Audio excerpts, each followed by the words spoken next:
Hello, everybody, and welcome to ReelQuick episode 84. Today we have a movie review from a Patreon request, and the movie is Foodfight, and we'll talk about the synopsis and background on it a little more in a second, but this was, of course, recommended as a weekly Patreon review. If you want to check out our Patreon, check it out in the description down below, as well as ReelTokPodcast.com for our merch. But I want to say, every week we get one, maybe two sometimes patrons will recommend the same movie if they really want us to watch it. But obviously in our Discord, which again, check out our Patreon down below. Every single tier will get an invite to our Discord, which we have a ton of guys over there right now and ladies, and it's just a super fun time. But yeah, it seemed like they all ganged up on this one because, and this is as of 3 days ago, so there could even be more. Yeah. But on our weekly on Patreon, we post saying, recommend us the movie for the week and we'll pick one of you. And Foodfight was recommended by Dylan Chip, Oscar Trinick, Ferdinando 4, Trey Artsy, Ben Hansey, and Evan O'Donnell. And again, in the coming days, there might have been more. So clearly there was some collusion in the group, in the Discord going on, trying to get us to watch this movie. So Foodfight. This is the synopsis of it. It's directed by Lawrence Kasanoff from 2012. The evil brand X joins a supermarket that becomes a city after closing time. And it's got name brand people. So this obviously is a movie that immediately, if you look at the poster, if you have never heard of this and you're looking up on your phone, what the hell is this movie? If you look at the poster, if you look at the trailer, if you look at anything, it looks very rough. It looks very Marmaduke-esque, but worse. But they still have a pretty stacked cast in terms of voice actors that people know, Hilary Duff, Eva Longoria, Charlie Sheen, and the rest are kind of people that Christopher Lloyd. Yeah, that's crazy. Yeah, so a wild cast of voice actors on this. So it's just odd, man, that this movie even exists. Kind of how I felt about Marmaduke last year, but I think this one for me was this even is worse than Marmaduke, man. So, and let's just get into it because this is the most requested review of all time. And we'll go ahead and get into it. So for me, I gave it a 0.2 out of 10 for a half star.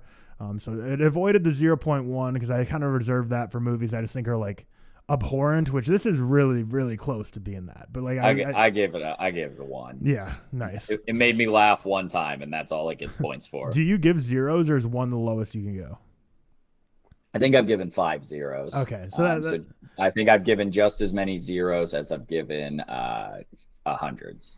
Okay, fair. Yeah, I don't think I've ever given a 0, so 0.1 is my lowest. I think 0. Yeah, zero's a little mean. Zero's definitely a little mean. Every movie has production. Every movie has people working on it, but I don't know, man. Sometimes. Yeah. Sometimes if they my just computer deserve will it. work. Yeah. But it is real bad. Foodfight is, and I need to pull up to see the name of some of their cast people in it, because this movie, again, if you look at the trailer or poster of this, it just looks so wild for how bad this production is, this animation style. It's from 2012, which is not truly that long ago. Snow White, the first ever animated feature film, Snow White, was 1937. That looks infinitely better than this did in 2012. Yeah, man. Oh my I don't know what this style is. I know it's computer generated animation is what it's called, but it is the same style as Marmaduke. You can clearly tell, and Marmaduke's obviously just the 11-year, 10-year improved version of that. But what it seems like it is literally just I feel like it's a chat GPT AI where they just kind of say, dude, I'm telling you, this thing was written by AI. Yeah. And designed by AI. We have AI movies and people aren't talking about it. Yeah. It just has to be. I was going to say that because I agree with you, man. The animation here is so bad and so wonky. Yeah. But it's just, so there's just a lot of things wrong with this movie. This movie is so crazily horny, and this is PG, I'd imagine. I just imagine it's a kid's movie. I don't know the production company. It is, right? It's a family/comedy movie. It's rated PG, but this movie is so horny because obviously it follows along our main detective, which I'd imagine is played by Charlie Sheen. And he's kind of trying to save the day. And pretty much every woman, whether it's a friend or a foe or the big bad villain or any woman he comes across. He's trying to rizz up Charlie Sheen. Yeah, I was going to say, because it's not him trying to rizz them up. It's always he's just I'm just trying to do my job. The classic Nick Cage noir Spider-Man. Yeah, he's I'm just doing my job. And every woman who comes across him is just trying to get in his pants and literally way too long of dialogue. It's not even just like one comment. It'll be like each woman he comes across like 3 minutes straight of just like overly horny dialogue. That is just so weird. Man. And overly horny costumes, and it's just so odd. This is a PG movie to me, and yeah, it's a 1.3 out of 10 on IMDb, which is truly, honestly impressive. It's been like anti-review bombed. Like I'm looking at just reviews on just straight Google, and it's got more 5 out of 5s than it does 1. And it's like the first review is, this movie is definitely in a league of its own. I mean, the animation is absolutely brilliant and stunning. It blows my mind how such a masterpiece of a feature film could even exist. Like, it's anti-review bombed. It's like everyone's just putting in 5 out of 5s for the meme, which is fine. But in my opinion, so this movie's not even funny to like make fun of or talk. Like, it's just stupid. It's just bad. Like, it's like The Last Night for me is a half star. Transformers: The Last Night, but I find it hilarious to talk about that movie and just rip it apart because of how stupid it is. It's not even fun. Like, it's just horribly stupid and just awful, man. And also, were all of these characters, and this took me way too long to pick up if it is true, and if it's not true, then I just didn't get it. Were all of these characters like brand logos? Is that what they were? What were Ike's? I thought it was like Mike and Ike.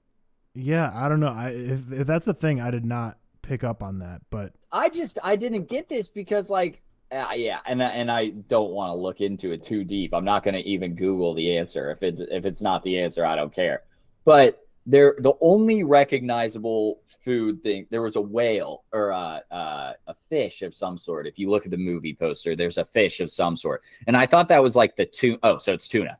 I thought that was like the tuna brand logo fish. That's the only thing going with it. Yeah, Charlie the tuna. I think it's like the tuna brand logo, because this was like a partial watch for me in the sense that I turned it on for 10 minutes and was like, I'll jump off a cliff if I have to watch this whole thing. So I was doing other things. So if I didn't fully get the essence of Foodfight, my bad.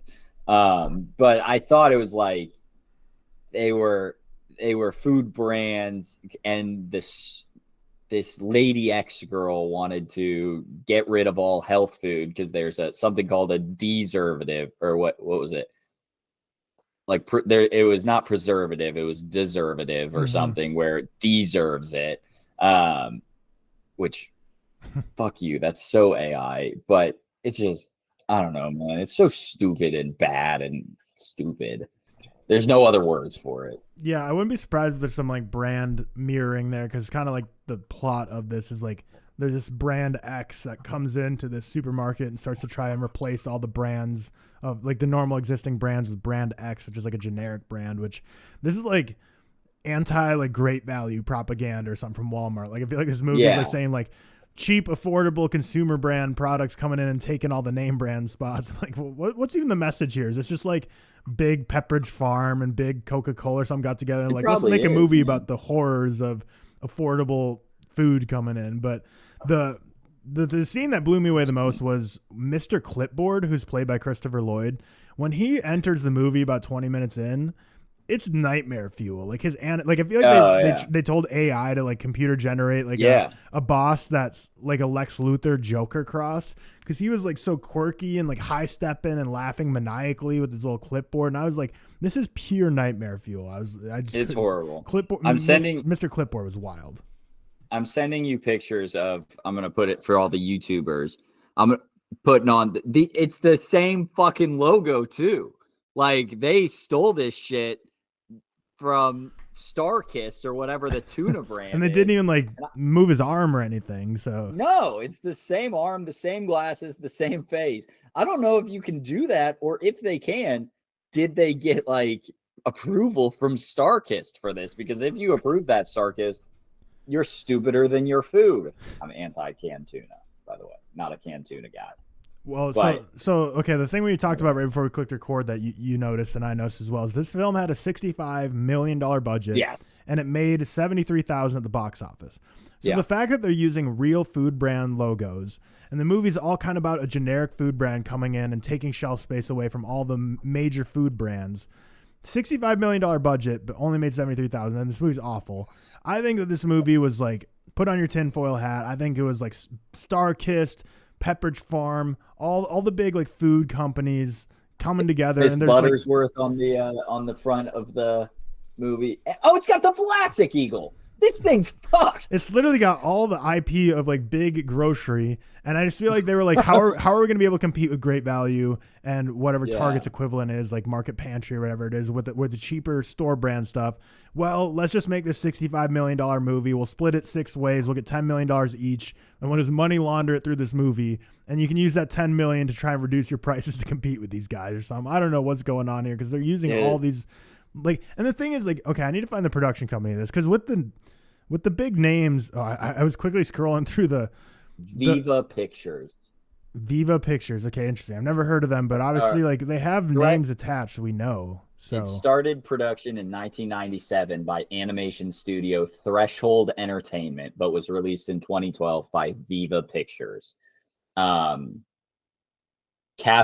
who's the director, writer, producer, is best known for producing the 90s Mortal Kombat movies, which I'm pretty sure people really hate. Yeah. So okay. Sorry. So what I'm seeing is he wanted the movie to be like Who Framed Roger Rabbit, but instead of licensing a bunch of different cartoon characters, he decided to license the use of food company mascots. So that's what it is. But fuck off. Very Chester Cheetah, Twinkie the Kid, Miss Butterworth, they were all portrayed by famous celebrities. Fuck off. Fuck you. I'm looking at Viva Pictures right now. So the only other movie I think I've seen from them is The Amazing Maurice from earlier this year. That's Sundance, and I think it was like a 1.5 out of 10 for me, like just not good. And then another 2023 release they have is Rally Road Racers, which I didn't see, but I definitely saw like a poster or something for that in AMC at one time or another. So there's like movies that I've kind of heard of, but not huge animation movies and weird. They're not AMPTP or whatever, so we like them. Pro Viva Pictures. Yeah, pro Viva Pictures. Viva La School, Viva La Pictures. And then so another thing we talked about that kind of fuels the tinfoil hat of like this movie's a money laundering scheme is put it on and keep it on. So Cam mentioned that, you know, it started in like 1998, but it didn't get released like 2012. So in December 2002, the hard drives containing the film in progress were stolen. So the filmmakers had to start over and basically start from zero, which just further fuels that there's some sketchy stuff going on here. How do you just like let your film get stolen? Because clearly this isn't a movie that any logical robber would be like, this is worth risking my life in prison to steal Foodfight. So I guess this is motion capture animation, which I thought it was like computer generated, but I'm reading on this production that it was actually motion capture. What a fucking God, what a mess. It's so bad. I'm starting to like this the more I read into it because there's a quote from Lawrence Kasanoff, who the director was, that right before this movie's release, he declared his company as the new Pixar. And this movie was supposed to be the first one to start their empire with numerous merchandise tie-ins planned on Foodfight and a planned Foodfight on Ice show. Foodfight on Ice would be electric. There's one. Are you on tigermedianet.com? I'm not. Oh, okay. So we're reading different articles, but this says you probably think that the plot doesn't make any sense. You're right. It doesn't. No explanation is ever given in the film to explain why the interior of stores turns into a city. Which they're right. It just doesn't make any sense. This stupid fucking movie, man. Most of the animators that worked on Foodfight refused to list this film on their resumes. I don't blame them. Yeah. Oh, yeah. No. Mr. Clean is the only product mascot in this movie that's not associated with food. I did see Mr. Clean at one point. It was just a bald guy, but yeah, I did see him. Okay, so Chester Cheetah, the Coca-Cola Polar Bears, and Honey Nut Cheerios B were supposed to be included, but they couldn't get the rights, which, yeah, you shouldn't have been able to. God, this is so bad, man. Lawrence Kasanoff also has another quote that he promoted the film, and he said it would be, quote, his studio's version of Casablanca. I love this guy. We got to get him on the pod. Yeah. Somebody get this guy on the pod. Yeah, I got to find more quotes from this dude. See, this dude is so much better than David Ayer, who is on Twitter right now, and he's like, yeah, the Ayer cut is so much better. No, this guy is just like, this fucking movie is great. Y'all don't get it. David Ayer's bashing the movie that his name's attached to, whereas Lawrence Kasanoff is taking it and just saying, no, this movie's the fucking Casablanca of animated films. You're all idiots. I love it. Speaking of idiots, like just another quote I see from him. According to comments made by several animators, writer and director Lawrence Kasanoff didn't seem to realize the difference between live action and animation in the late 1900s. He'd often ask his cast to do retakes of certain scenes he didn't like. So he's directing a movie that's animated, and he's basically trying to direct it like live action. It sounds like he just had no clue what was going on. So if you're trying to make the next Pixar, you probably kind of learn the difference between retakes and just like reanimating a scene. Yeah, reanimating the entire thing. Someone who worked on the film claimed, described Kasanoff as, quote, a talentless, classless scumbag that should be banned from Hollywood until the end of time. Oh no, this guy. Yeah, well, I'm just reading. Yeah, article at this point, man. The only positive, I guess, could be this is the first film that sisters Hilary Duff and Haley Duff worked together on. So hopefully they had some family fun while they were filming this and got something out of it to enjoy being sisters working together. Because this was not a good movie. It was not an average movie. It was not bad. I had more fun talking about it than I thought I would. Yeah, like once you start diving into the lore behind it, because I think talking about the movie itself, like what happens between the intro credits and the end credits is not that fun. But talking about everything about it is very fun. We should note. So basically, there's a dog detective, his girlfriend. No, the person he's trying to propose to, by the way, who is clearly uninterested at the time, at least, played by Hilary Duff. She gets taken by Eva Longoria's character, and they're making a deservative, like I mentioned. So basically something that's going to kill all food.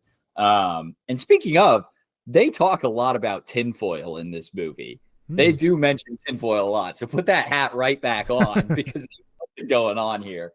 But yeah, they basically, and then it's a detective like who done it, but it's super shitty and not anything at all. And the animation's horrible. And yeah, it's nothing. And then he gets the girl and they're in love again or whatever. Who cares? That's the plot of the movie because we didn't talk about like anything in the movie this whole time. The one time I laughed was there's some weird weasel looking character whose head was like crooked like that. Do you remember that guy?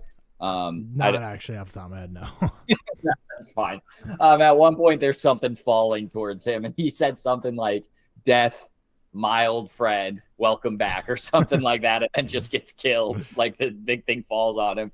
And I was like, all right, that kind of made me laugh. So there's your 1 point, Lawrence Kasanoff. Obviously, like I couldn't rightfully rate it any higher than a half star, 0.2 out of 10. But I will say, so like the script and dialogue was very AI generated, like awful, and the animation obviously abhorrent, and the movie just doesn't make sense. But like I thought the voice acting was fine. Like I thought the people like actually just reading the lines, like the lines sucked, but I thought like the voice actors was like a step up in quality than anything else in the movie, which almost made it feel more out of place. But I guess like Charlie Sheen, Hilary Duff, Eva Longoria, Chris, they did fine reading their lines. So I guess that was okay.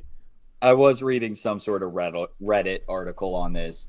Oh, also, this is coming out way late. Congratulations, Tyler, on getting engaged. I love you. Thank you. I haven't talked to you like in person since that. Yep. But congrats. Where were we? Oh, there was one Reddit article that was like, where'd the $65 million go? And it was like to fuel Charlie Sheen's coke addiction.